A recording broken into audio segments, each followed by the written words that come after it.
Today is day 12. It is Thursday, May 8th, and we are in the retrial of Karen Read, 12 days in. And I have to wonder if the jury is starting to ask themselves, why don't we know what happened to John O'Keefe? Yesterday, we spent the majority of the day talking about Jen McCabe's cell phone search. And then at the end of the day, we saw a clip of Karen Read saying essentially, Jen, either I'm going down or you are. So does the jury interpret that as, oh, wow, the defense might be pushing this on Jen? Or does the jury sit there and go, do we need to think more about Jen? Because so much of the testimony has circled back to Jen McCabe's name. Jen said this, Jen told them this, Jen Googled that. And yesterday I said, are we ever going to get a time of when they think these Google searches happened? And yesterday we got when the Commonwealth thinks those Google searches happened.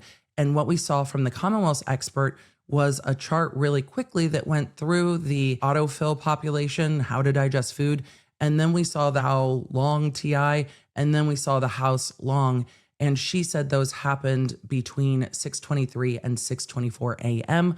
on January 29th, 2022. We know that that will be taken issue with by the defense expert, but we are just not there yet. But they did put times to those at 6:23 and 6:24 in the morning. And we have, I'm sure, a full day of court. They started a bit earlier this morning, so it seemed like there was no sidebar conversations that were extended. So since the court is on time and, you know, I'm on Emily time, we should just get into it. Commonwealth calls Yuri Bukhenik. Oh, Lawnards. I wish I had the Here We Go soundtrack. I need the Let's Ride. Like, oh, look at the bin. He's got a blue bin of bags of evidence. This is probably going to take all day. Hold on to your butts and buckle up. It's Trooper B. And that there's a reason behind that. The reason why we pair up is not just the manpower, it's also that we work in the dangerous line of work, and people could lose their life, people could get injured, or unfortunately people could get fired or retire and no longer be available to. Unfortunately, people could get fired. Unfortunately, we work as a team. Are you laying the groundwork for Trooper Proctor not testifying? Was Mr. Proctor there when you arrived? Mr. Proctor was there walking in with me. When you went in with Mr. Proctor that morning, who did you meet? We went in, Mr. Proctor, Mr. Proctor, Mr. Proctor. I mean, the defense is going to call him Former Trooper Proctor. Mr. Proctor. This is the other sneaker. Trooper, is that the sneaker that was at the hospital when you visited Mr. O'Keefe? No, sir, this is the sneaker from 34 Fairview. What? Could I have that marked? What? What? Is that a left or a right sneaker, sir? I thought the sneaker yesterday was 34 Fairview.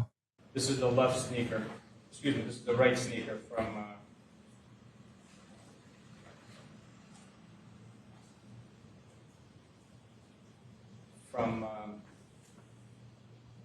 34 Fairview Road, Kansas. Yes, Your Honor. Sure. Well, what the fuck did you put into evidence yesterday? I mean, it has a sticker on it from the lab. How do we not know which one it is? And how does your evidence bag not know where it's from? And how do you not know that this prosecutor told you to bring in, obviously, all of the clothes from the evidence locker? May I, during the break, in company of a representative from the defense team, speak to Trooper Bukhenik about this issue? I have no problem with that. Do you, Mr. Jackson? No, no problem at all. Yes, you may. Thank you.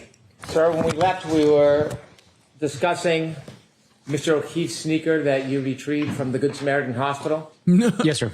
Would that be his right sneaker? It would be his right sneaker. Do you have that sneaker with you today? I do. And again, could you open that bag and show that right sneaker to the jury? Yes, sir.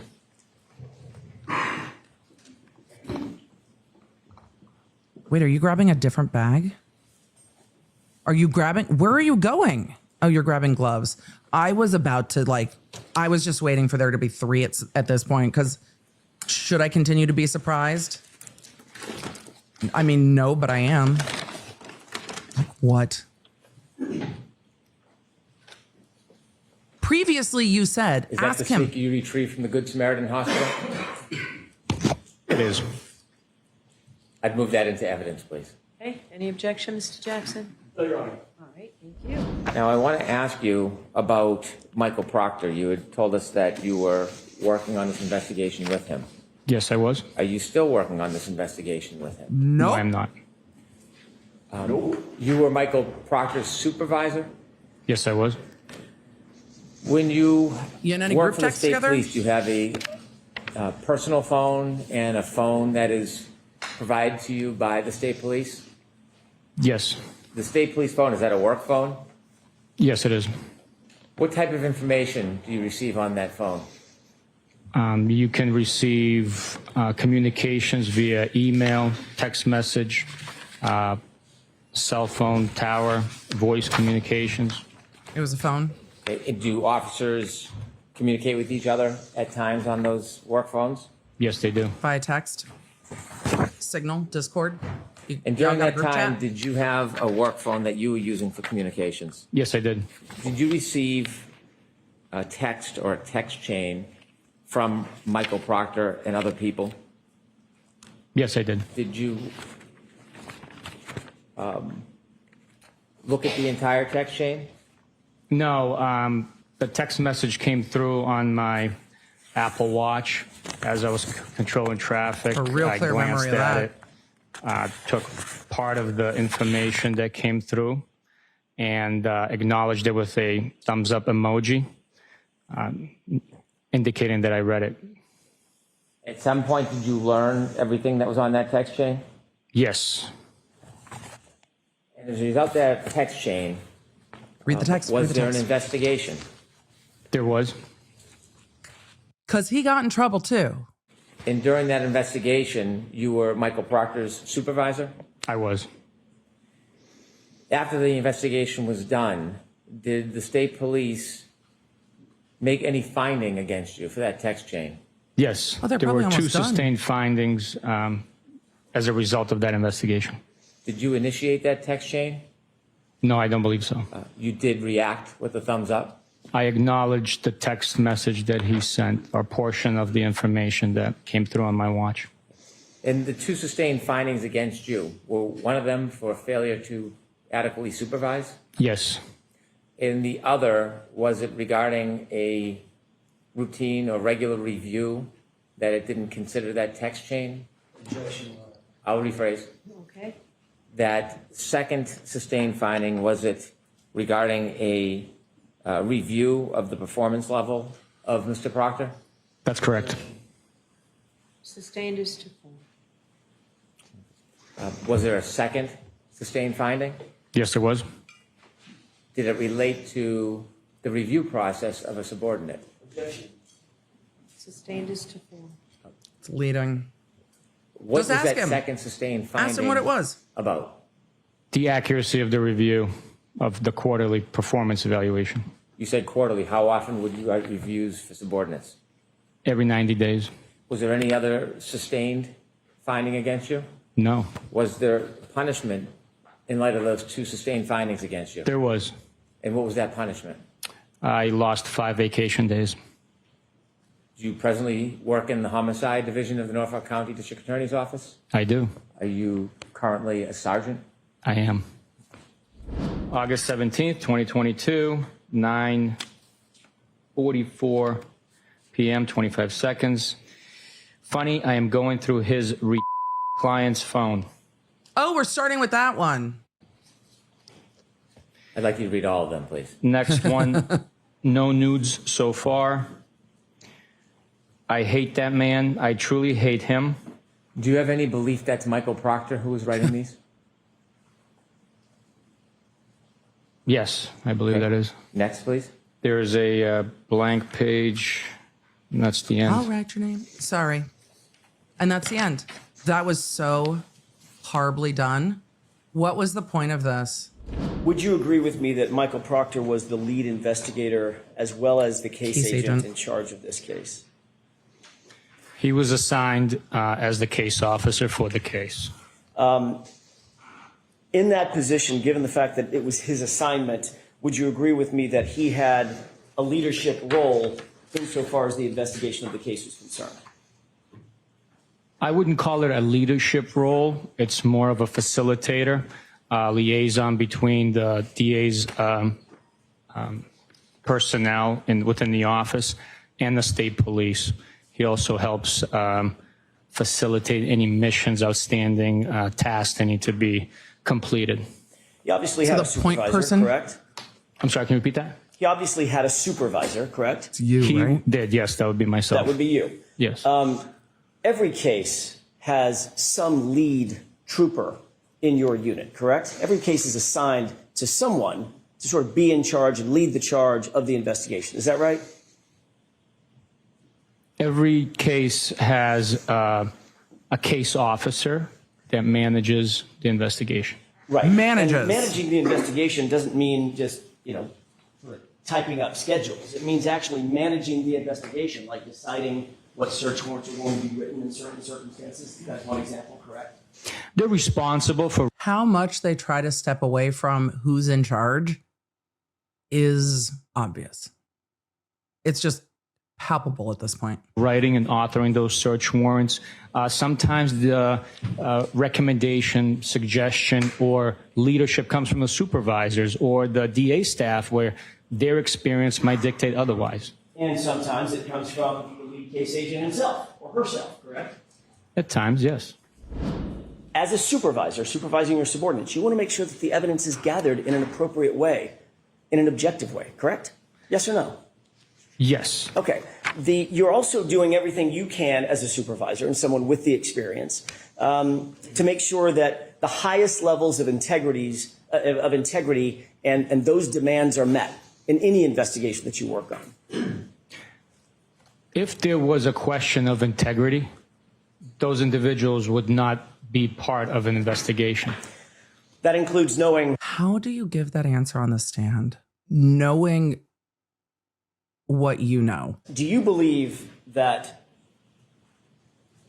Michael Proctor, his involvement in this case, taints the investigation? Tainted the investigation? No. Not at all. The investigation was done with honor, integrity, and all the evidence pointed in one direction only. Honor and integrity by Michael Proctor? Oh boy. Is that a question? His Was face that a says- question? I'm sorry. Sure is. Everything I say is a question. Honor and integrity by Michael Proctor? Okay. Sustain to the comment. Go ahead and ask it again, Mr. I'll ask you again. You said honor and integrity. Honor and integrity by Michael Proctor? I'll allow it. The investigation was conducted with honor and integrity, and all the evidence pointed in one direction and one direction only. So, Sergeant Bukhenik, you don't. Those statements were juvenile and regrettable, but do not reflect my feelings about the case. This investigation was conducted with honor and integrity. Want to answer my question. Correct? I will answer your question, absolutely. Do you think this case was handled with honor and integrity? He said yes. By Michael Proctor, Sergeant. The investigation was handled with integrity by Michael Proctor. Did he leave out you the know word that honor? Some of these search warrants could not be authenticated. I don't know what these documents were. I didn't read them, so I can't tell you that he was the author. Like what you presented, I can't speak to. You just made my point. Even as a supervisor, you don't know everything that Michael Proctor was doing, do you? No, it's impossible to know everything somebody was doing. Got it.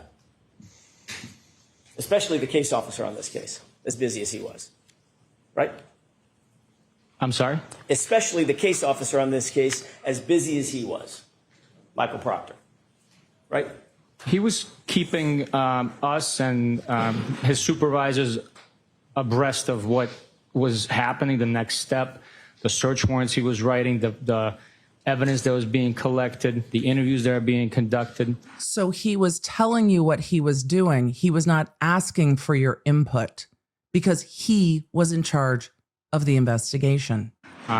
Court dates and motions and stuff like that. So he would do the work and then keep you, as the word you just used, keep you abreast of that work.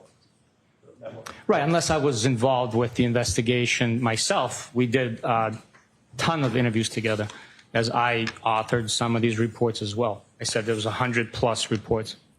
All right, so Sergeant, I'm going to ask you to do For your best to admonishment. answer the question that's asked. Yes, Your Honor. I appreciate that Jackson went to sidebar for that instead of just doing it in front of the jury. It's strategic. They took possession of the clothes on January 29th, 2022. They were secured into evidence on February 4th, 2022.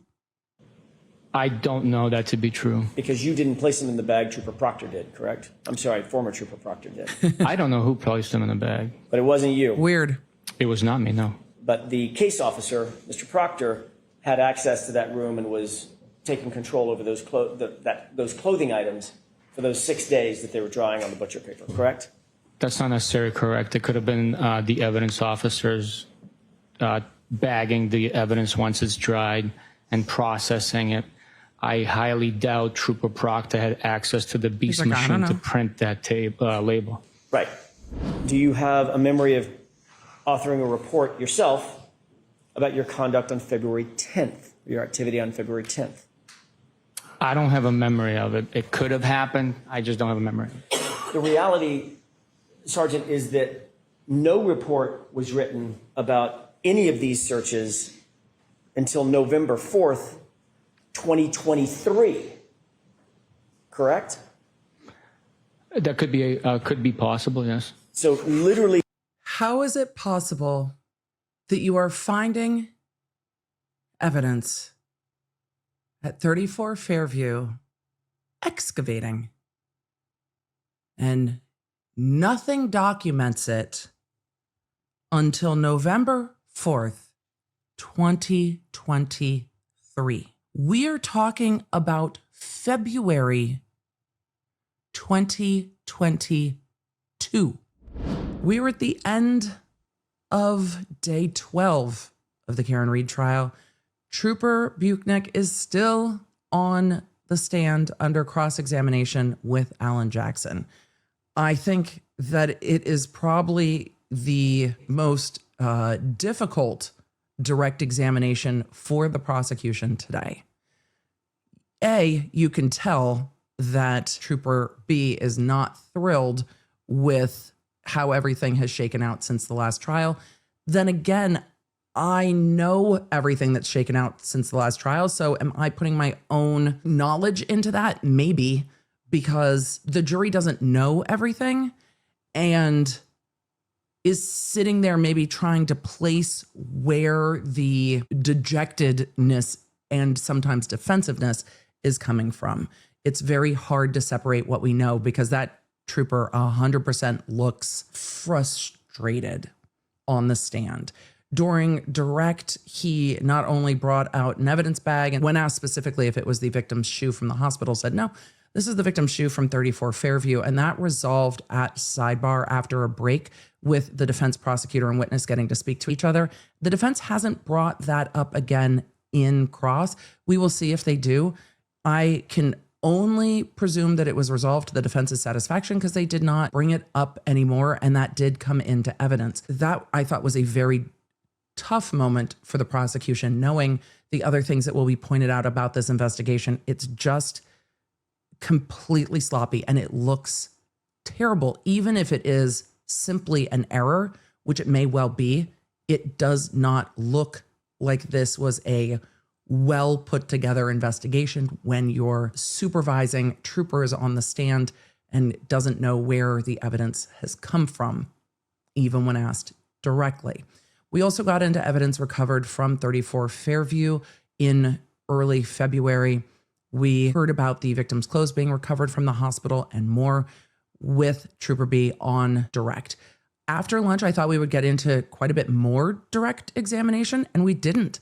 And I was really surprised that we didn't see more direct examination of this trooper. We saw video from C.F. McCarthy's and video from the waterfall with very little commentary. The prosecution pointed out no drinks that Karen Read had at the waterfall, tried to point out John O'Keefe leaving the waterfall with a drink in his hand. That got objected to because it was blurry AF. And how can you even see that anyway? And then into cross-examination. And that was what we did for the rest of the day. It was very clear that Trooper B was not going to acquiesce to calling Proctor the lead investigator.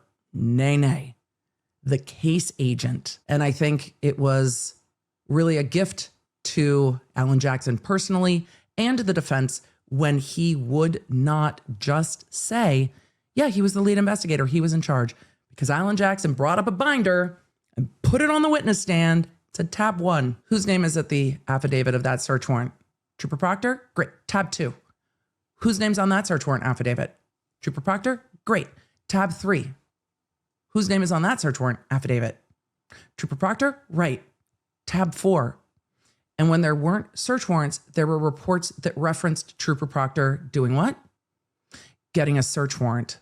And he went through it methodically with all of the things in that binder. And then when we got to like 12, 13, 14, he said, and Trooper Proctor was involved in recovering this information and that information. And Trooper B said there were over 100 reports here. And he goes, well, we could do this all day and go through all these reports. But I think the point was very well made by the defense that as much as Trooper Bukhenik wants to distance from calling the case agent a lead investigator, he was the one in charge. And other points in the cross pointed that out, where the trooper said, I don't know what was going on with that, because Trooper Proctor, Mr. Former Trooper Proctor, was doing things and then reporting back to his supervisors because he was in charge. It's just a fact. He was assigned this case. Period. Some of the responses on cross-examination I found to be incredibly surprising. And I think they are going to come back to haunt this case because this trooper said that this investigation was done with integrity, that this investigation was completed without bias. We haven't gotten into the firing of Trooper Proctor and the findings there. We've gotten a little bit into Trooper Bukhenik's disciplinary action as Trooper Proctor's supervisor, but it's not even doubling down when he was talking about this investigation being completed with honor and integrity. And then when asked if Mr. Former Trooper Proctor completed this investigation with honor and integrity, the answer eliminated the honor part of the question and said with integrity. We haven't gotten to the heart or the full thrust of the text messages from Trooper Proctor. So it's going to be a lot more cross-examination. When the cross-examination circled back to items of taillight and John O'Keefe's hat that were found at 34 Fairview in early February, as we got into those items, one of the, I think, more stunning moments, and if it came up before, I've completely forgotten, I am stunned again, that when those items were recovered in February, no report was written about the collection of those, who was there, why they were there, the rest of it, until November of 2023. And the trooper said, no, I object that it wasn't documented. And that's my word, not his. He said, on the evidence bag, it says who found it and where. The jury's going to have the evidence bags with them when they go back to deliberate, and they can decide whether or not that is a report or a notation. But how many individuals were on scene, when they got onto scene, how they were looking, what they saw when they saw, those things were not documented in reports. It was just written on the evidence bag. And I think the defense did a very good job of pointing out that the victim's clothing were taken from the hospital. They were all put into one bag. Later that evening, and we don't know exactly what time because it doesn't seem to be documented, it went back into the exterior of the evidence room and laid out on butcher paper to dry. And it was more than 6 days before it was eventually bagged back up into evidence bags and then marked into evidence. And in one of the most forthcoming answers of cross-examination, when the defense asked who had access to that room, the answer was anyone with a key card. It was not in locked evidence. Anyone with a key card.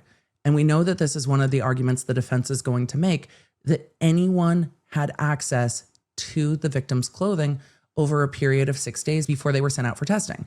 The prosecution stated in opening that there were pieces of taillight found on John O'Keefe's clothing.